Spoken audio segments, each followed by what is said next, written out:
Goddag og velkommen til Cykelkøkkenet. I dag der skal vi vise, hvordan man laver løgring. Og det er Christian, der er hentet ind som gæstechef. Så vidt jeg kunne forstå, så er det jo mælk, mel, æg, græs. Simpelthen. Bang. Så vi prøver simpelthen bare, og jeg kunne forstå, at teknikken er simpelthen gaflet. Det er der også noget æstetisk i til. Så vi starter med mælk. Mel. En grov type, du har valgt. Ja, jeg har valgt en økologisk hvidemel fra Skærtoft Mølle. Ja. Mest fordi det var den, vi lige havde. Men en meget, meget dejlig hvidemel.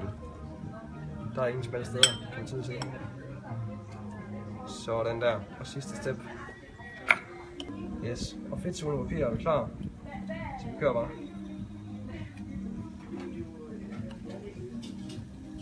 Nu Christian, skal vi have løgringen til en hotdog i dag. Er der ellers andre retter, hvor du vil anbefale denne meget, meget lækre at spise? Altså jeg tror, et hurtigere spørgsmål at svare på vil være, er der nogen retter, jeg ikke vil anbefale løgringen til? Det begynder at dufte løgring-agtigt. Det må man sige. Nu tror jeg, du har. Er der? Ja, det er der. Det går hurtigt lidt ud til. Ja, perfekt. Og så lige over til. Ja, fantastisk.